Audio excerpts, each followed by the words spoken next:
My husband hid a gambling addiction from me for years. I discovered debts, lies, and betrayal that shattered everything we built together. I always believed our marriage was the kind that movies romanticize. Effortless understanding, small rituals that made life feel complete, and a comfort that felt untouchable. Mark and I had been together almost a decade, and in those years, I had memorized the contours of his life as if they were my own. I knew the exact shade of his morning coffee mug, how he preferred the living room lights dimmed in the evening, and the way he hummed quietly when he was lost in thought. Our life together seemed like a carefully constructed world of safety, love, and predictability.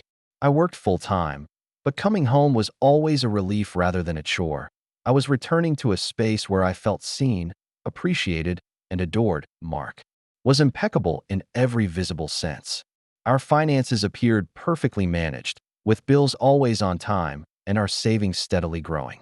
The house was organized, with every item seemingly in its rightful place, a reflection of his careful, methodical nature. He planned little joys, weekend trips to nearby towns, spontaneous dinners with friends, or quiet evenings with wine and music tailored to our mood. It all spoke to a life of balance, trust, and harmony. And I believed in him entirely. I trusted that the man I married would never deceive me, that our bond was unbreakable because it was founded on honesty, shared dreams, and mutual respect. Yet, beneath the surface of this perfect life, subtle inconsistencies began to appear, like ripples in a calm lake. I noticed the receipts that didn't match his explanations, brief moments of defensiveness when I asked mundane questions about money, and a nervous energy when he thought I wasn't paying attention. At first, I brushed it off. Surely work, stress, or the pressures of life could explain it. But there were other signs too. Late nights he claimed were overtime, cryptic phone calls he quickly ended when I entered the room, and sudden absences that were uncharacteristic for him. Each one alone could be rationalized, but collectively, they created a growing unease I couldn't ignore. Even so, my love and trust in Mark were so deep that I constantly silenced the creeping suspicions. I told myself I was imagining things, that the life we built was too solid to be threatened by trivial inconsistencies. I held on to the warmth of his smile, the sound of his voice, the familiarity of our routines, all while a quiet, anxious whisper in the back of my mind wondered if I was blind to something significant. I had no idea then just how much of our shared life was built on carefully hidden secrets, secrets that would soon erupt, shattering every notion I had of safety, trust, and love. The first time I suspected something unusual, it was so small that most people would have dismissed it. Mark came home late one evening, his tie loosened, hair slightly disheveled, and an uncharacteristic restlessness in his movements. Usually, after long days, he sank into the couch with a sigh, but that night, he paced the living room like a man who couldn't quite catch his breath. When I asked if everything was okay, he smiled too quickly, his response rehearsed and flat. Just a rough day at work, nothing worth talking about. But then, I noticed his hands. They were shaking slightly, as he fumbled with his keys, and there was a faint smell of cigarette smoke on his jacket, a detail that stunned me. Mark had never smoked a day in his life, and he often teased me about the faint smell of tobacco if we walked past a crowded bar. I told myself maybe it was secondhand smoke, perhaps from a client meeting or a crowded restaurant. But in my chest, unease began to bloom. A week later, while cleaning the kitchen, I found a small crumpled piece of paper tucked in the pocket of his jeans before tossing them into the wash. It was a receipt, not from the grocery store, not from a gas station, places I would have expected, but from a local casino on the edge of town. My heart skipped. The date matched one of the nights he had claimed to be working late. I stood there in the laundry room, staring at the thin slip of paper, my pulse pounding in my ears. Why would he be at a casino? That night, I confronted him casually, testing the waters rather than accusing. Hey, I found a receipt from the casino. In your pocket. Did you go there with some colleagues? His reaction was immediate and unnerving. His body stiffened, his eyes darted away, and he let out a short laugh that didn't sound like him. Oh, yeah. One of the guys wanted to stop by after work. I barely stayed 10 minutes. Just watched him play a bit. The explanation was simple, but his tone was clipped, defensive. I wanted to believe him. God, I wanted to. I forced myself to nod, to smile, to let it go. After all, what harm was one short trip to a casino with coworkers? People did that sometimes. It was social, harmless fun. And yet, that same night, I lay awake in bed, listening to his steady breathing beside me, feeling like I was next to a stranger. My mind replayed the trembling of his hands, the smoke on his clothes, the nervous flicker in his eyes. Over the next month, small clues kept appearing like breadcrumbs leading me down a path I wasn't ready to walk. Loose change scattered in, unusual places, but never ordinary coins. Always casino chips, hidden in the bottom of drawers or slipped into jacket linings. His phone buzzed more often, with notifications he quickly silenced. And then there was the credit card bill, a charge I didn't recognize, hundreds of dollars at that same casino. When I asked, his explanations grew more elaborate, almost too polished. He spoke of work dinners, covering for a friend, a random mistake by the card company. His words came smoothly, but his eyes told another story that IT wasn't just the lies. It was the distance they created.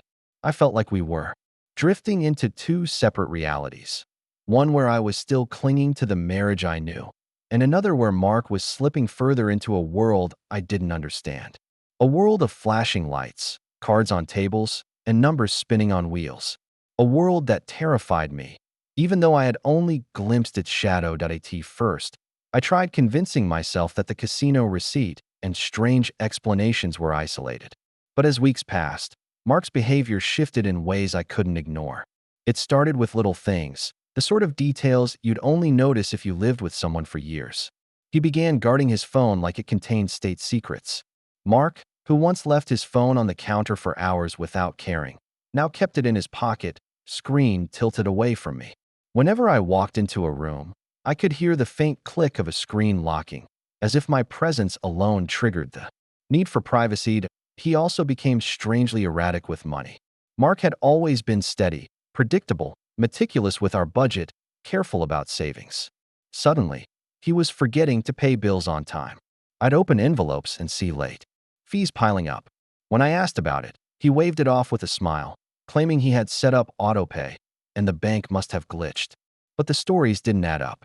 The man who once reminded me twice about checking our joint account balance was now shrugging at missing payments as though they meant nothing, and then came the cash withdrawals.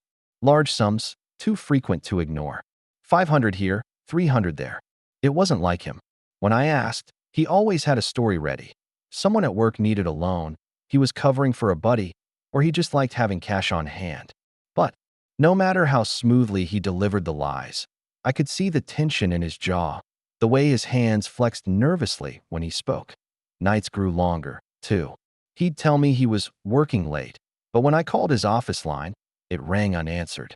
Once, in a haze of suspicion, I even drove to his office building at 9:30 p.m. The parking lot was nearly empty, his car nowhere in sight. I sat there in the dark, gripping the steering wheel so tightly my knuckles went white. My stomach churned with dread, and I hated myself for even being there, for checking up on the man I was supposed to trust. He returned home around midnight that night, smelling faintly of cologne and cigarettes. His face flushed, his energy too. High for someone who'd allegedly been reviewing documents. He hugged me tightly, almost desperately, as if he could smother my doubts with affection. And for a moment, I let him. I wanted so badly to believe this was all in my head, but the distance between us was growing. He no longer sat with me during dinner, often eating quickly and retreating to the bedroom with his phone. He laughed less, snapped more, and carried a nervous energy that filled the house like static electricity. I could feel the lies thickening in the air, pressing against me every time I tried to reach him. One night, when he was showering, I heard a ping from his phone. Against my better judgment, I picked it up.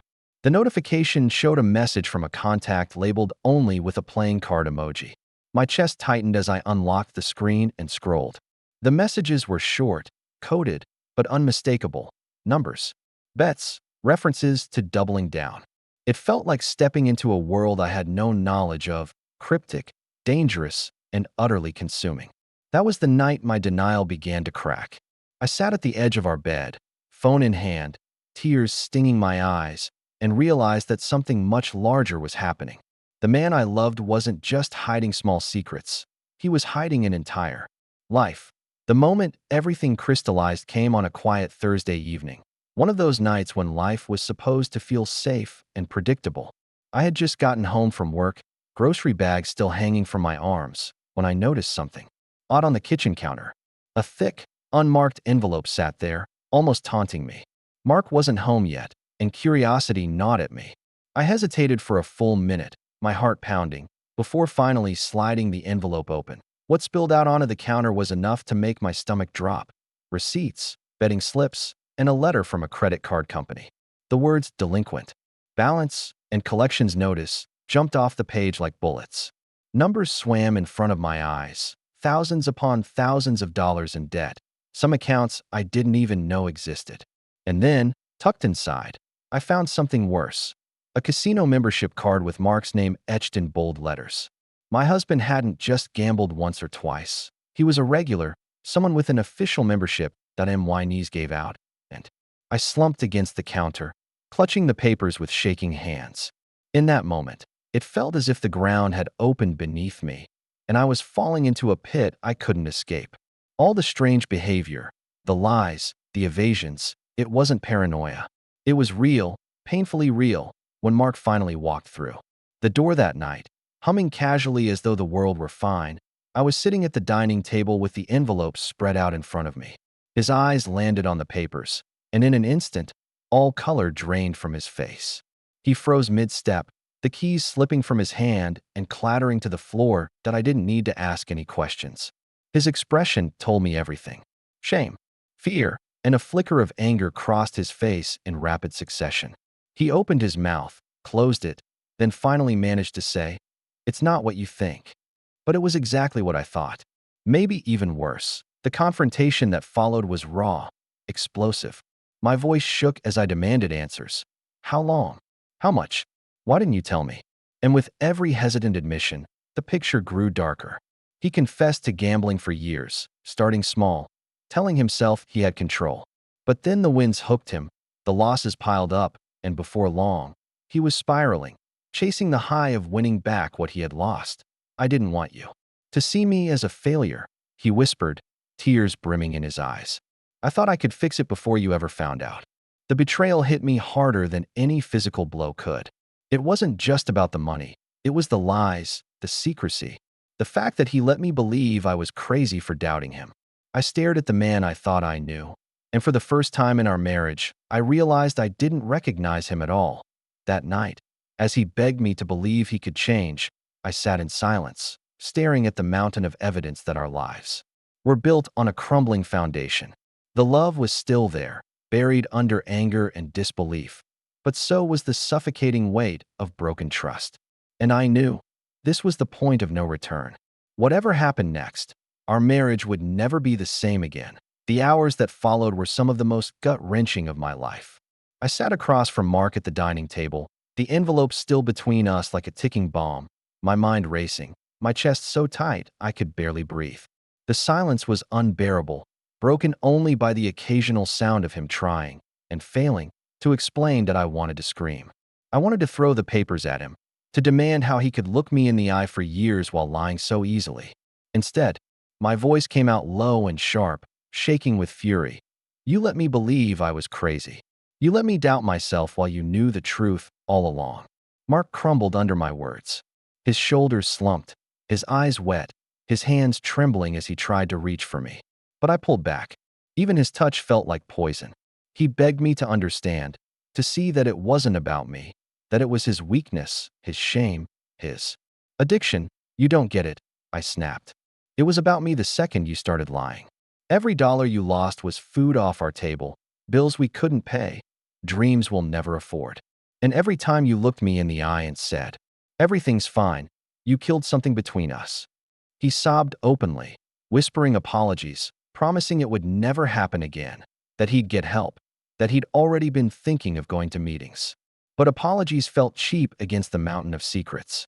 I'd spent years trusting him blindly, building a life around that trust, and now I was realizing it was all smoke and mirrors. The hardest part wasn't even the debt, though the numbers made me sick to my stomach. It was the betrayal of intimacy. I thought I knew his fears, his weaknesses, his flaws. I thought we shared everything. And suddenly I understood that he had a whole hidden world, one where I didn't exist, where he gambled with strangers and lived a double life while I was home waiting. Believing his excuses, tears blurred my vision as I whispered, "How am I supposed to ever trust you again?" He had no answer. He just buried his face in his hands, rocking slightly, as though the weight of his own lies had finally crushed him. That night, we didn't sleep in the same bed. I locked myself in the guest room, clutching a pillow against my chest, sobbing, until exhaustion took me.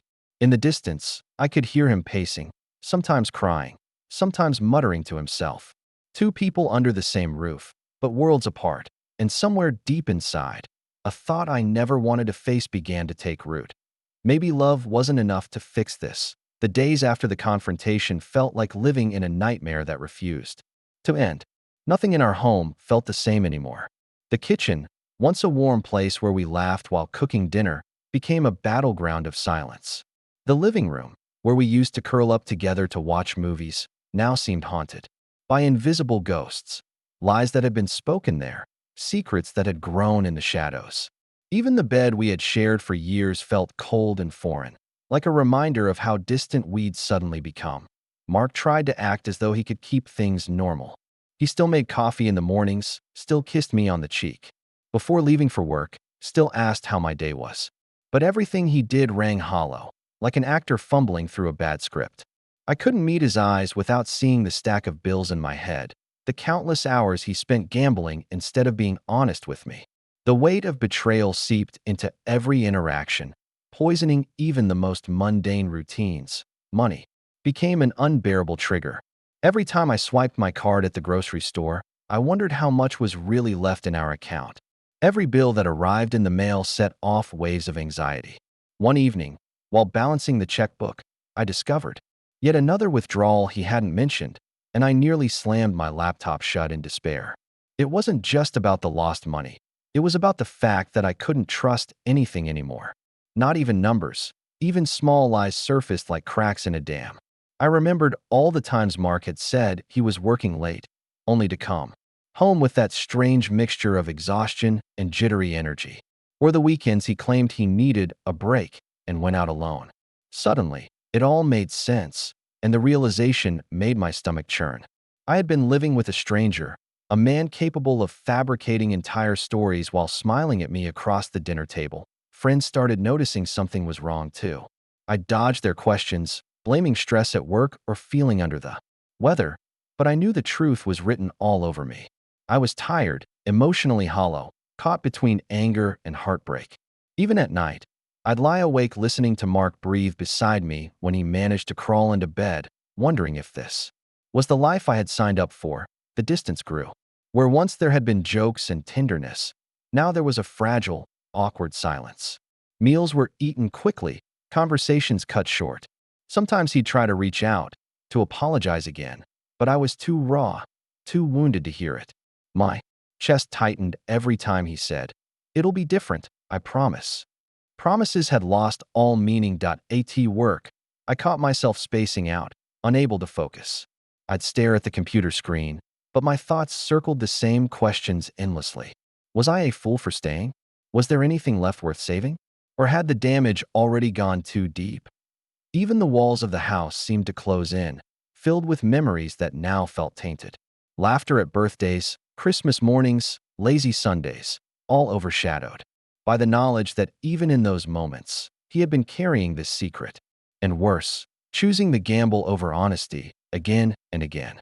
It wasn't just our finances that were collapsing. It was the fabric of our marriage, unraveling thread by thread in front of my eyes.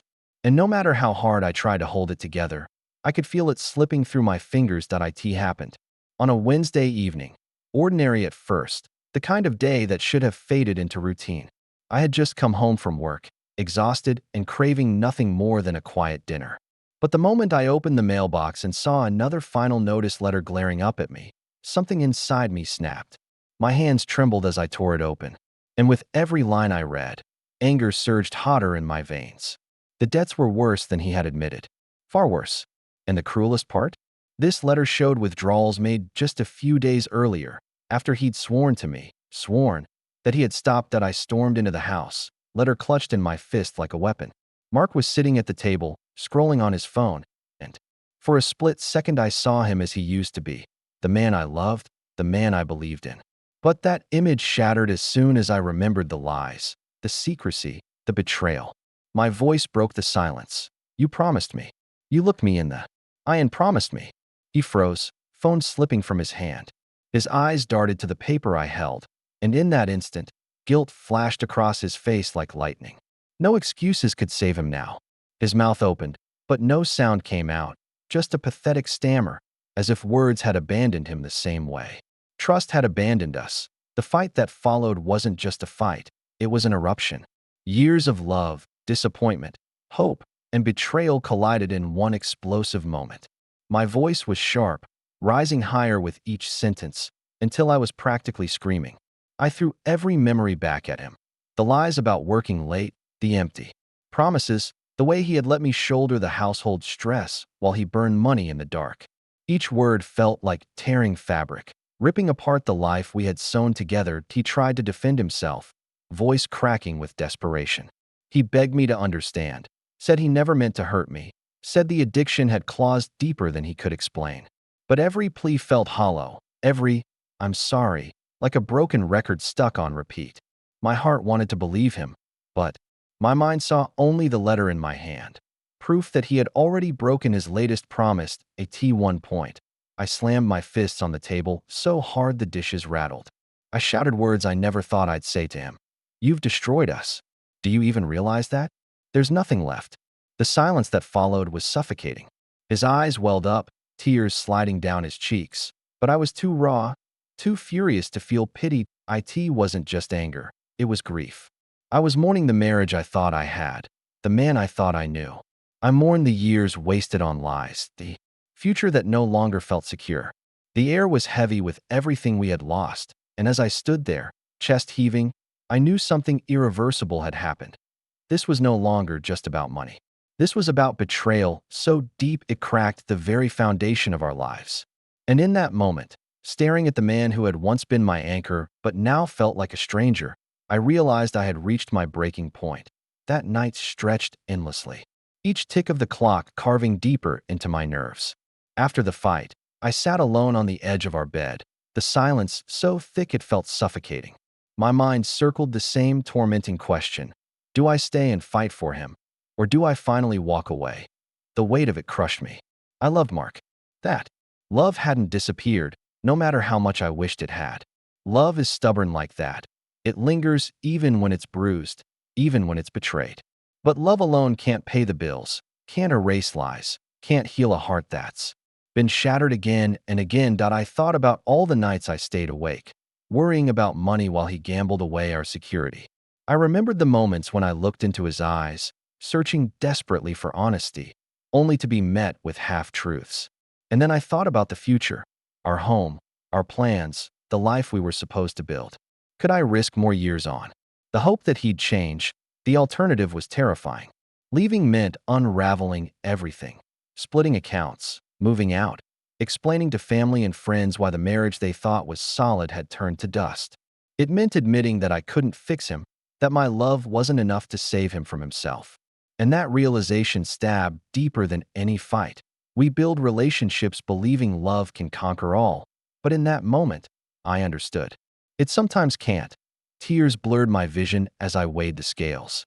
On one side, the man I had promised forever to, broken and desperate, begging for another chance. On the other, the version of myself that was exhausted, drained, barely recognizable in the mirror. I whispered into the darkness. What? About me? Who's saving me? Every answer hurt. If I stayed, I'd keep drowning in his lies and debts. If I left, I'd shatter both of us completely. It felt like being asked to choose which part of myself to kill, the part that still believed in him, or the part that still believed I deserved better. When dawn finally broke, I realized there was no easy way forward. No matter what I chose, I would carry scars. But in that fragile, gray light of morning, one truth settled in my chest like lead. This decision was no longer about saving him. It was about saving myself. The days after that brutal confrontation were a blur of tension, silence, and shattered routines. The air in the house felt heavy, as if every room carried the echo of our fight. Mark avoided me, drifting in and out like a ghost, and when we did cross paths, his eyes carried both shame and resentment. It was as though we were living parallel lives under one roof, tied together only by broken promises. That I noticed the little changes first. He stopped eating dinner with me, instead grabbing food late at night when I was already in bed. His phone became an extension of his hand, and I caught glimpses of online forums about gambling strategies when he thought I wasn't looking. I realized then that his addiction wasn't something I could love out of him. It was a monster with claws deep inside him, pulling him further away from me. Meanwhile, the consequences of his secret life seeped into every corner of ours. A letter arrived from the bank, late payments. Then another, this time from a credit card company. The numbers were terrifying, bigger than I could have imagined. He had kept me in the dark about how deep he'd gone, and now the truth was crashing down around us like a collapsing building. That we tried to talk, but every conversation turned into a battlefield. He promised he'd quit. He swore it was the last time. But the hollow look in his eyes told me he didn't even believe himself anymore. I wanted to scream, to shake him, to make him see how much he was destroying. Not just our finances, but us. Instead, I found myself withdrawing, protecting what little energy I had left. One night, after another argument, I sat in the bathroom with the door locked, just to feel a moment of peace. I stared at my reflection, noticing the dark circles under my eyes, the tension in my face, the weariness in my posture. This isn't who I was supposed to be, I thought.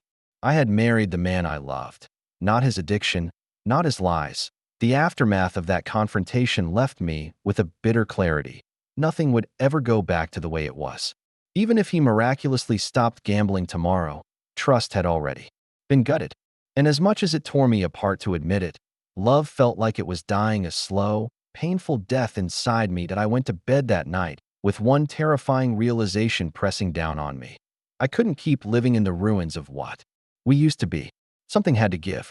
And soon. The breaking point didn't come in some cinematic explosion. It came in fragments, each one sharper than the last, until the final cut was too deep to ignore. It was a Thursday evening. I came home from work exhausted, clutching a bag of groceries I'd bought with the last few bills in my wallet. The fridge was nearly empty, a stark reminder of how dire things had become. As I pushed the door open, I felt an eerie stillness, the kind that made my stomach twist. Mark was sitting at the kitchen table, staring at a pile of papers. His hands trembled as he shuffled them, and when he looked up at me, his face was pale, almost gray. "Don't get mad," he said immediately, his voice hoarse. That phrase alone sent alarm bells ringing in my head. That I dropped the groceries on the counter and slowly approached the table. That's when I saw them: final notices, overdue balances, threats of legal action. He had hidden them, probably for weeks, maybe even months. My heart pounded so hard I thought I might collapse right there. "How long?" I whispered, though my voice carried more fury than fear. "How long have you been lying to me?"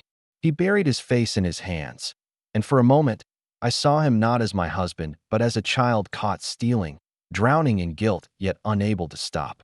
But pity didn't come, only rage. "You said you were done."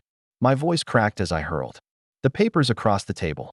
"You promised me, over and over, that you were finished. And now we're what? Broke? Ruined? You've dragged me into this nightmare, and I don't even know who you are anymore." Mark's head snapped up, his eyes red. "I'm trying. You don't understand. I can fix this. I can win it back." Those words broke me. That blind faith in the very thing destroying him, destroying us. It was like watching someone willingly walk into a fire while begging you to believe they won't get burned. That I slammed my hands against the table so hard the dishes rattled. "There is no winning back. You're addicted, Mark. You're killing us, and you don't even care." For a moment, silence filled the kitchen, heavy and suffocating. I felt the tears streaming down my face, hot and unstoppable. He just sat there, staring at me, empty, broken, and still chained to his illusion of control.